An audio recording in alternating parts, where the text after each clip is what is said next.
Liverpool sudah kembali lagi setelah menghantam West Ham dengan skor 5-1 di Carabao Cup.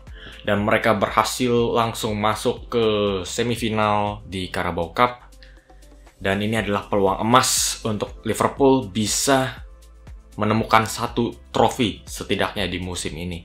Karena di kompetisi ini sudah nggak ada yang namanya Manchester City atau Arsenal. Lawan terberat Liverpool hanya Chelsea. Jadi ini adalah peluang emas buat Liverpool. Dan mungkin yang gak kalah pentingnya adalah kembalinya Liverpool ke jalur kemenangan setelah beberapa pertandingan terakhir ini. Liverpool kelihatan agak sedikit mandul dan kurang kreatif di lini depan. Memang betul hasilnya itu bagus ya. 2-0 lawan Sheffield United. Menang 2-1 lawan Crystal Palace. Tapi Liverpool tuh lawan Sheffield agak sedikit tertatih-tatih. Crystal Palace juga sebetulnya itu agak kurang pantas untuk bisa mendapatkan kemenangan karena mereka harus berterima kasih banyak dengan kartu merahnya Jordan Ayew. Nggak tahu Jordan Ayew itu mikir apa bisa mendapatkan kartu kuning kedua. Dan setelah kartu merah itu diberikan, Liverpool baru bisa membalikan keadaan. Dan kemarin itu di part-time melawan musuh bebuyutannya Manchester United ya, seharusnya mereka itu langsung bisa memberikan pernyataan besar kalau mereka itu bisa menghancurkan rival abadi mereka. Dan musim lalu mereka itu berhasil melakukan penghancuran ini dengan skor 7-0, tapi musim ini mengecewakan sekali. Mereka harus puas dengan hasil seri 0-0. Sangat mengecewakan sekali untuk Liverpool dan juga Jurgen Klopp. Jadi itulah alasan terbesarnya Jurgen Klopp itu masih menggunakan squad yang sangat kuat melawan West Ham di Carabao Cup. Carabao Cup itu kan kita tahu ya, bukan kompetisi utamanya Liverpool, bukan fokus utamanya mereka, tapi mereka tetap menggunakan skuad yang sangat kuat dengan menggunakan Darwin Núñez di sayap kiri, Cody Gakpo di tengah, di nomor 9 masih ada Szoboszlai, Van Dijk juga dimainin, Tsimikas juga dimainin. Skuad yang relatif sangat kuat karena Jurgen Klopp itu nggak begitu mementingkan waktu istirahat buat pemain-pemain ini, tapi yang lebih pentingnya adalah ritme kemenangan mereka sebelum pertandingan melawan Arsenal. Dan akhirnya Jurgen Klopp pun juga langsung mendapatkan hal itu karena langsung menghantam dan mencetak 5 gol melawan West Ham ini. Dan yang harus diperhatikan adalah lini depannya Jurgen Klopp. Karena Liverpool itu sangat terkenal dan dominan dengan serangan bertubi-tubi mereka. Itu ciri khasnya Jurgen Klopp. Ciri khas heavy metalnya. Tapi tanpa penyerang-penyerang yang lagi tajam di depan gawang, heavy metal football ini nggak jalan sama sekali. Jadi itulah kenapa Darwin Núñez dan Cody Gakpo tetap dimainkan sekaligus. Karena kedua pemain ini sangat membutuhkan gol di depan gawang. Dan akhirnya bisa menemukan ritme. Ini sangat membantu Liverpool. Terutama untuk Darwin Núñez. Sangat mengkhawatirkan sekali formnya Darwin Núñez saat-saat ini. Karena yang gue lihat kemarin itu melawan Manchester United adalah Darwin Núñez yang sangat mengecewakan sekali. Luar biasa. Apa yang gue lihat? Ketika dia sudah berada di posisi yang sangat bagus untuk bisa langsung tembak ke arah gawang, seorang striker ini langsung mengoper ke Mohamed Salah. Pemain yang lebih senior. Tapi Darwin Núñez, please, lu itu striker.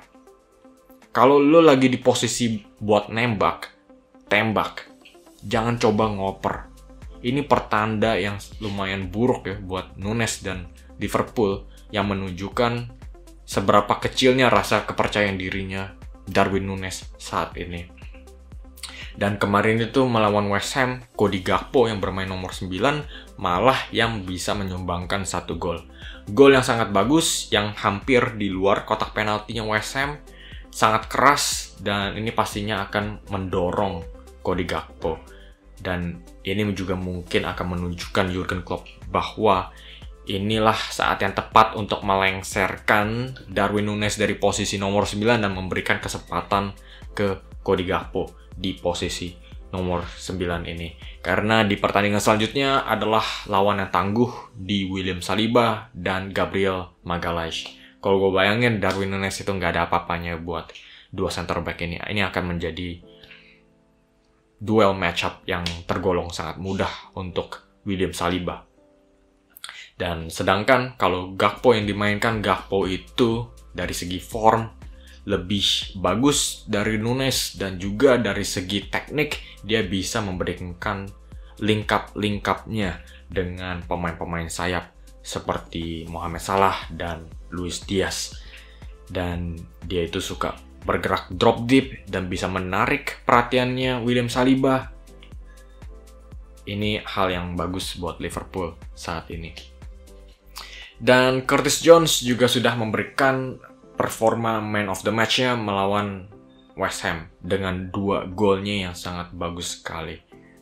Dia memberikan kerja keras, dia juga memberikan pergerakan yang menusuk dari lini tengah ke kotak penalti, dan juga finishingnya sangat tajam ketika diperlukan. Dan 2 golnya Curtis Jones ini timingnya itu sangat pas dengan cedera yang dialami oleh Ryan Gravenberch.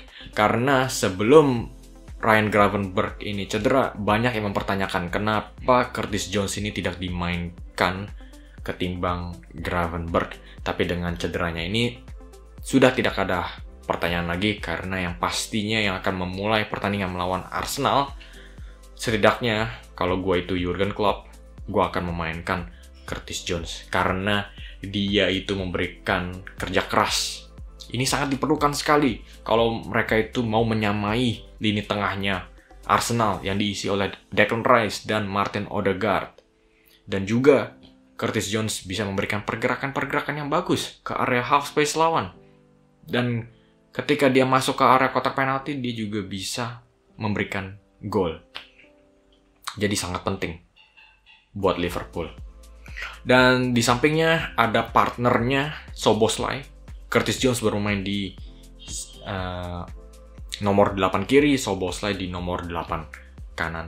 Dan Szoboszlai beberapa pertandingan terakhir ini juga sudah mendapatkan banyak kritikan karena dia sudah menurun sekali. Dan bukan Szoboszlai yang kita lihat di awal-awal musim. Di awal-awal musim dia itu tiap pertandingan bisa menciptakan 3-4 assist sekaligus dalam setiap pertandingan. Dan yang kita lihat dalam beberapa pertandingan terakhir ini, daya kreativitasnya Szoboszlai itu menurun drastis. Dia gagal menciptakan satu pun kesempatan untuk Liverpool. Dan harapannya adalah Szoboszlai yang sudah menyumbangkan 1 gol, ciri khasnya dia melawan West Ham ini, dari luar kotak penalti, tembakan yang sangat keras.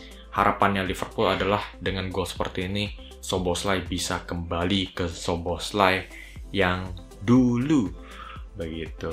Dan pastinya ini harus diperhatikan oleh Arsenal. Ini sebuah peringatan. Jangan pernah memberikan ruang tembak ke Dominik Szoboszlai, karena kalian tahu resikonya itu. Dan kita nggak bisa jauh-jauh dari topik yang paling hangat seputar Liverpool saat ini adalah peran terbarunya Trent Alexander-Arnold di posisi jangkar. Di babak pertama dia diistirahatkan, Endo yang dimainkan. Dan di babak kedua Trent menggantikan Endo dan langsung memberikan perbedaannya. Kenapa gue bilang Endo itu mungkin bukan pemain ideal di posisi jangkar Liverpool adalah dia walaupun sudah memberikan usaha yang terbaik, ya itu adalah kriteria minimal ya buat semua pemain. Setidaknya memberikan usaha. Dia itu sudah memberikan banyak usaha dalam coba untuk melakukan operan-operan progresif yang menusuk. Dia sudah memberikan itu. Tapi dia itu mungkin agak sedikit memaksakan ya dari level yang dia miliki saat ini. Karena dari segi teknik dan dari segi fisik dia itu masih belum bisa menyamai level Liga Inggris. Sepertinya ada sebuah stereotip yang tidak menguntungkan dirinya di Liga Inggris. Contohnya itu melawan Crystal Palace.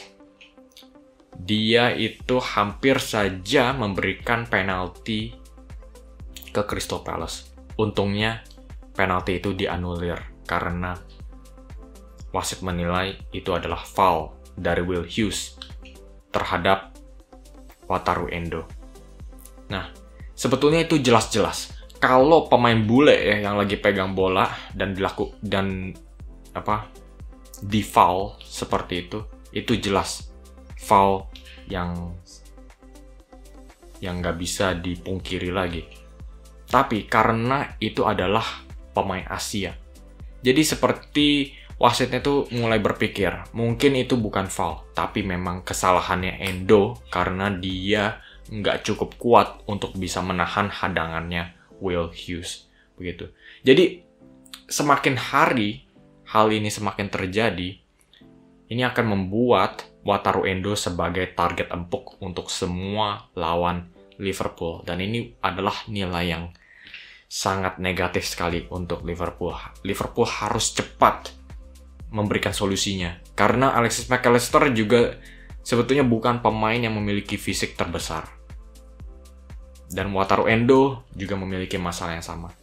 Solusinya mungkin sekarang harus ditemukan di Trent Alexander-Arnold di posisi barunya sebagai posisi jangkar. Dan kita sudah bisa lihat, ketika dia bermain di satu babak, dia langsung bisa menciptakan 2 assist. Trent ini, ketika dia bermain di posisi sentral, dia itu seperti bisa melihat ke kiri, bisa melihat ke kanan, sudut pandangnya itu terbuka lebar dan terbuka luas. Dan itulah yang diinginkan oleh Trent karena dia itu mau bermain seperti David Beckham gitu, dan dia langsung menciptakan 2 assist.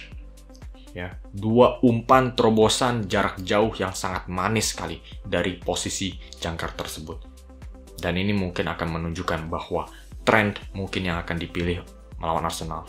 Dan ini juga bagus buat lini pertahanan Liverpool karena di posisi bek kanan mungkin Joe Gomez yang dipercayai oleh Jurgen Klopp, begitu. Dan ini mungkin akan menambahkan kesoliditan lini pertahanan Liverpool secara keseluruhan. Oke guys, jadi kira-kira begitulah analisa gue tentang Liverpool di pertandingan melawan West Ham. Selamat untuk Liverpool karena mereka kembali ke jalur kemenangan, dan gak cuma menang aja, tapi mereka menang dengan secara meyakinkan dengan 5 gol. Dan ini mungkin sudah menyiapkan Liverpool untuk laga big clash melawan Arsenal di pekan ini. Oke guys, jadi kalau kalian enjoy dengan video ini, jangan lupa klik like dan subscribe. Pencet aja terus tombolnya, oke? Jangan kasih ampun, dan jangan lupa juga kasih komen di bawah. Oke guys, terima kasih sudah menyaksikan nih. Dan sampai jumpa di video selanjutnya.